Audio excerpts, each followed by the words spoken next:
أعوذ بالله من الشيطان الرجيم بسم الله الرحمن الرحيم فبشر عباد الذين يستمعون القول فيتبعون أحسنه أولئك الذين هداهم الله وأولئك هم أولو الألباب. عزیزان گرامی، سورہ مبارکہ زمر کی آیہ حمیدہ پڑھنے کا شرف حاصل کیا گیا. ارشاد خداوندی ہے، بشارت ہے ان بندوں کے لیے جو ہر بات کان لگا کے سنتے ہیں اور پیروی اس کی کرتے ہیں جو سب سے زیادہ اچھی ہوتی ہے. یہی لوگ ہیں جن کو اللہ نے ہدایت دی ہے اور یہی لوگ اہل عقل ہیں. اب دیکھیں، مشاہیر اسلام نے، میں نے گزارشات کی کہ 61 ہیں جو دوسری صدی سے 14ویں صدی تک ہیں. 109 میں سے 6 صحابیات اور 103 جو ہیں صحابہ کرام اور جید صحابہ کرام ہیں، اور تابعین میں 12 ہیں، مورخین اسلام 23 ہیں، مفسرین 11 ہیں، متکلمین اسلام 11 ہیں، ارباب لغت 5 ہیں اور مستقل تالیفات غدیر پہ 24 ہیں. اب اتنی حدیثیں اور اتنا خطبہ کے بعد اگر ہم پھر نہ مانیں تو پھر اس سے بڑھ کر اور کیا بے عقلی ہوگی. جب غدیر کے میدان سج گیا، کتنی حسین بزم ہوگی جس میں سارے حاجی، سارے نمازی، سارے صحابی، کائنات میں اس آسمان کے نیچے نہ ملائکہ نے ایسا مجمع دیکھا، نہ انبیاء نے ایسا مجمع دیکھا، جس میں سارے گناہوں سے پاک دھولے ہوئے ابھی حج کر کے آئے اور خطبہ سن رہے ہیں مولا علی کی شان کا. تو نبی علیہ الصلوۃ والسلام نے سب سے پہلے خطبہ دیا توحید کا، غدیر کا خطبہ توحید کا، پھر اس کے بعد خطبہ امیر المومنین کی شان کا شروع ہوا. پہلے اب خطبہ جو توحید کا دیا ہے وہ سن لیجئے گا، پھر اس کے بعد ہم جو دوسرا پارٹس ہوگا اس کے بعد جو شروع کر دیں گے وہ خطبہ غدیر جو نبی کریم نے پڑھا. اعوذ باللہ من الشیطان الرجیم بسم اللہ الرحمن الرحیم الحمد للہ الذی علا فی توحدہ وتنا فی تفردہ وجل فی سلطانہ وعظم فی ارکانہ وحاط بکل شیء علما وهو فی مکانہ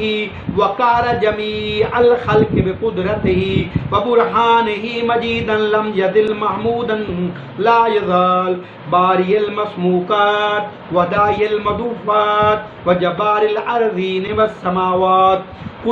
قدوس سبوح رب الملائکۃ والروح متفضل علی جمیع من باؤہ متطول علی من ادناہ یلحظ کل عین وعیون لا تراہ کریم حلیم ذو انات قد وسع كل شيء رحمته ومن عليهم بنعمته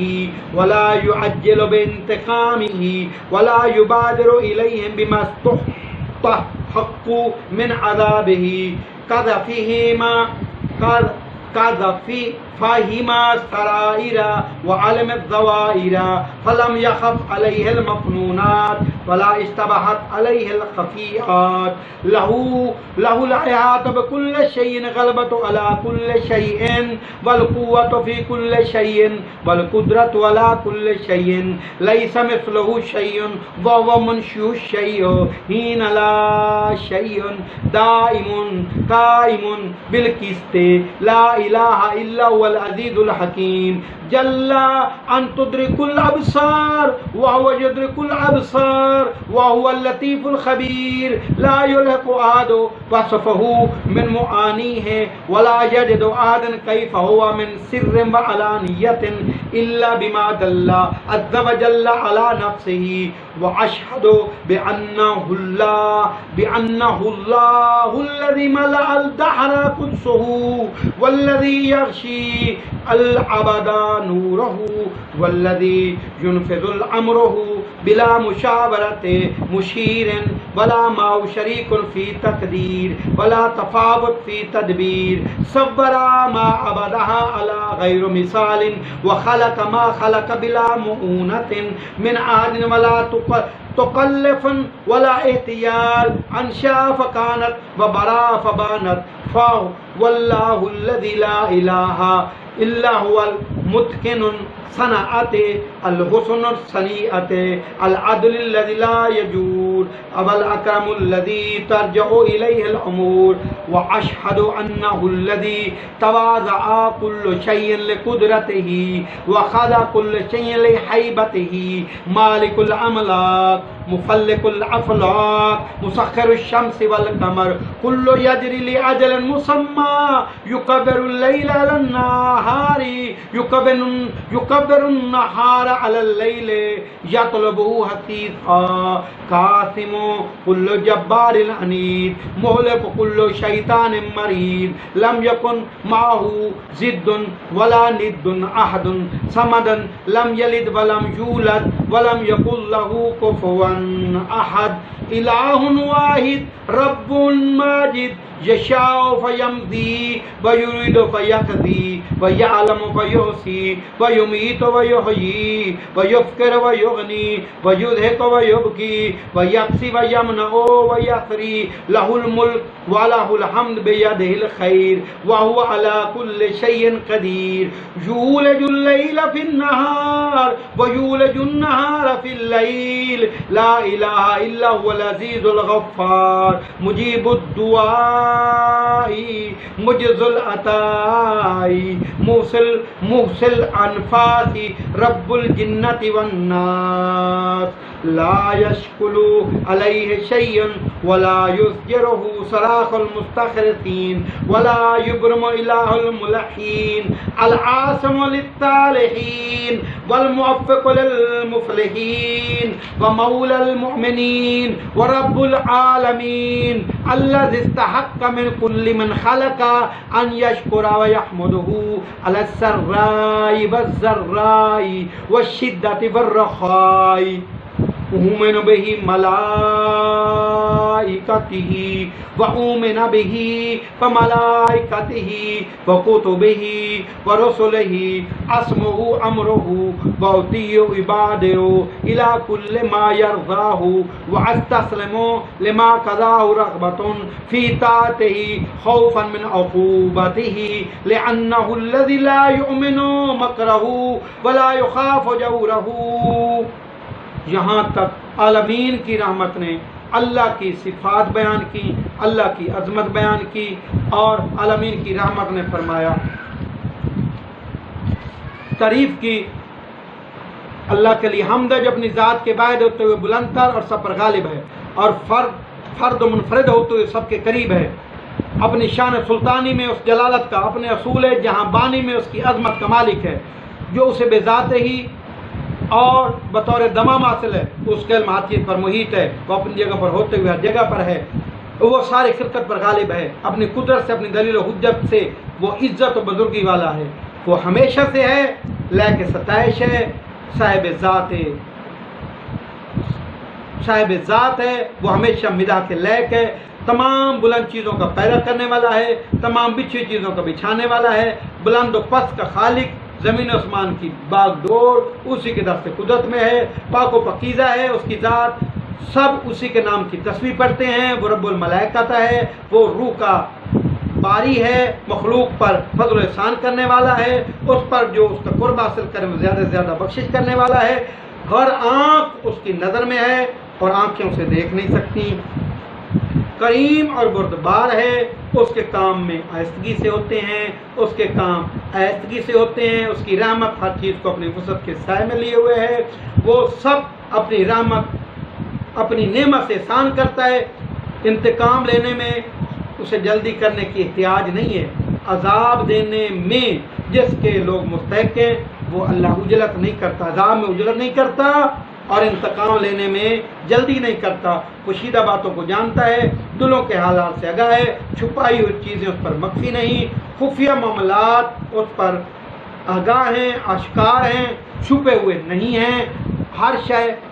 پر اس کا احاطہ ہے، ہر چیز پر اسے غلبہ ہے، اس کی قوت ہر شے پر جاری و ساری ہے، اس کی قدرت ہر شے پر حاوی ہے، کوئی شے اس کی مثل نہیں، وہ ہر شے کا خالق و موجد ہے،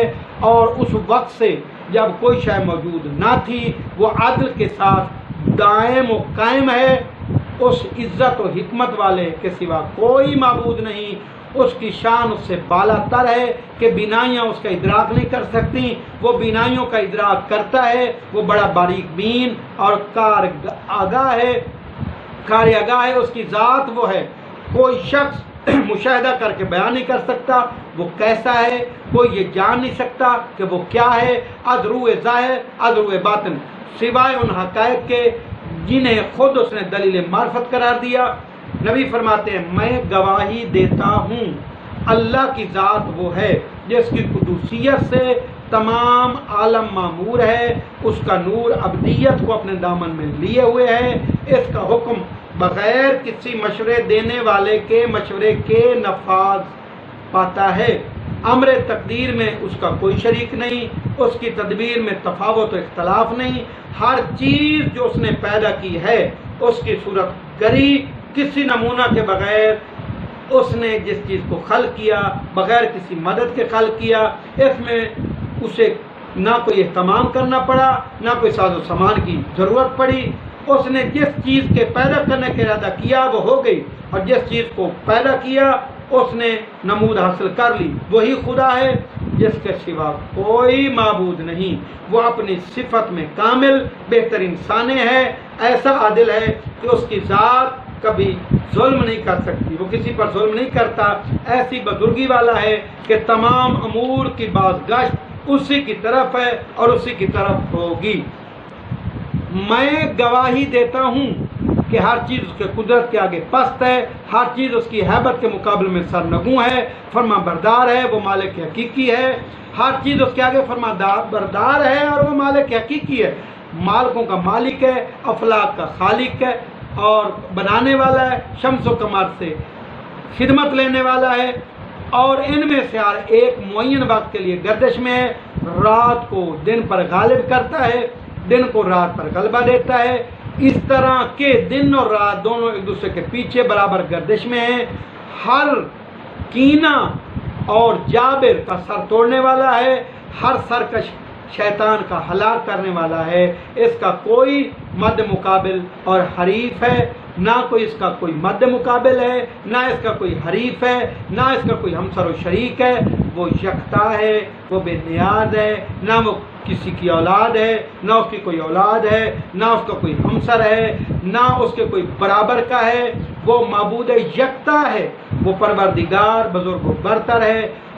وہ جو چاہتا ہے ہو جاتا ہے، وہ جس چیز کا ارادہ کرتا ہے فوراً کر دکھاتا ہے، وہ جانتا ہے اور ہر ایک بات جانتا ہے، مارتا ہے، جلاتا ہے، فقیر بناتا ہے، غنی بناتا ہے، وہی ہنساتا ہے، وہی رلاتا ہے، وہی قریب کرتا ہے، وہی دور کرتا ہے، وہی محروم کرتا ہے، وہی نوازتا ہے،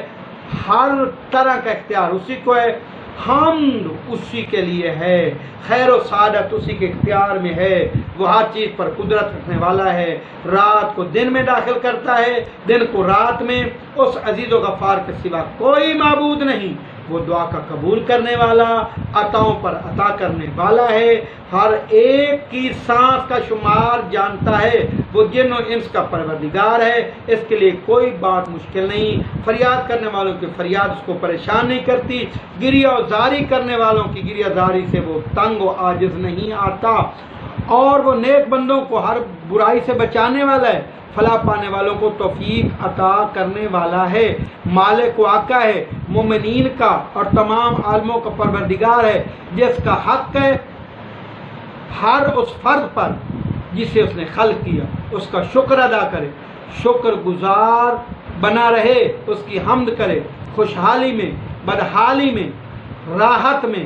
اسرت میں، میرا ایمان ہے اس کے فرشتوں پر، اس کی کتابوں پر، اس کے بھیجے ہوئوں پر، میں اس کے ہر امر اور حکم کو سنتا ہوں اور اسی پر کاربند ہوں، اور جو کچھ وہ چاہتا ہے اس کے بجا لانے میں حاضر و آمادہ ہوں، اس کا فیصلہ ماننے پر مستعد ہوں، برضائے رغبت، اس کی اطاعت کی خاطر اور اس کی عقوبت کے خوف کے ساتھ، اس لیے کہ اللہ کی وہ ذات ہے کہ جس کے انتقام سے پناہ نہیں اس کا اور اس کا کوئی خطرہ نہیں کہ اس کی طرف سے کوئی ظلم ہوگا، یعنی اللہ کی ذات کی طرف ظلم منسوب نہیں ہو سکتا، کسی کو کوئی خطرہ نہیں کہ اللہ ظلم کرے گا، اللہ عدل کرتا ہے۔ اب نبی علیہ السلام نے فرمایا اقر لہ علی نفسی بالعبودیت، میں اپنے نفس کی طرف سے اقرار کرتا ہوں کہ میں اس کا بندہ ہوں، واشہد لہ بالربوبیت، میں گواہی دیتا ہوں کہ وہ رب ہے، وَأُؤَدِّي مَا أُوحِیَ إِلَیَّ، اور میں اس کی طرف ادا کر رہا ہوں جو اس نے میری طرف وحی کی ہے، وَأُؤَدِّي مَا أُوحِیَ إِلَیَّ حَذَرًا، اس ڈر سے اگر میں ان لا افعل میں اگر ایسا نہیں کرتا، فتحل بہ منہ قاریۃ، تو میرے اوپر کوئی ایسا نہ کروں تو مجھ پر ایسی بلا نازل ہوگی، لا یدفعھا عنی احد، پھر کوئی دفع نہیں کر سکے گا، کوئی مجھے وہ بلا روک نہیں سکے گا، وَإِنْ عَظَمَتْ حِیلَتُہُ، اگرچہ کوئی بڑا تدبیر کرنے والا کیوں نہ ہو، کیونکہ اللہ مدبر ذات ہے، اللہ نے مجھے حکم دیا ہے، میں اللہ کے وحی کے مطابق کر رہا ہوں، اگر میں وحی کی اتباع نہیں کرتا تو نبی فرما رہے ہیں کہ میرے اوپر کوئی ایسی بلا آ جائے گی، کوئی تدبیر کرنے والا بھی ہو وہ رد نہیں کر سکتا۔ لا الہ الا ہوا، اللہ کے علاوہ کوئی عبادت کے لائق نہیں ہے، لأنہ اعلمنی، اور اس اللہ نے ہی مجھے آگاہ کیا ہے، انی ان لم ابلغ ما انزل الی فما بلغت رسالتہ، اگر میں یہ کام نہیں کرتا، اگر میں اسے نہیں پہنچاتا تو میں نے رسالت کا کوئی کام نہیں کیا، فقد ضامن علی تبارک و تعالی العصمت والکاف الکریم، اللہ تعالیٰ نے مجھ سے وعدہ لیا ہے، وہ میری ذات اور عصمت کے لیے کافی ہے، اور اس نے فاوحی الیہ بسم اللہ الرحمن الرحیم، اور اس نے میری طرف وحی کی ہے، یا ایھا الرسول، اے میرے رسول، بلغ پہنچا دے، ما انزل الیک، جو تیری طرف نازل ہوا، من ربک، تیرے رب کی طرف سے، فی علی، علی کے بارے میں، وَإِن لَمْ تَفْعَلْ، اگر تو نے یہ کام کر کے نہ دکھایا، فما بلغت رسالتہ، تو تو نے رسالت کا کوئی کام نہیں کیا، واللہ یعصمک من الناس، اللہ تمہیں لوگوں کے شر سے بچائے گا۔ یہ خطبہ غدیر کا پہلا جز تھا جو میں نے پڑھا ہے، نبی نے صحابہ کرام کے سامنے پڑھا ہے، اس کے بعد انشاءاللہ اگلے میں ہم نبی کریم صلی اللہ علیہ وسلم اور صحابہ کرام نے جو خطبہ سنا ہے، تاکہ ہم خطبہ سنیں، تاکہ ہم میں عشق صحابہ بھی آئے، عشق رسول بھی آئے، خدا کے امر کی تعمیل بھی ہو جائے۔ اللہم صلی علی محمد و آل محمد۔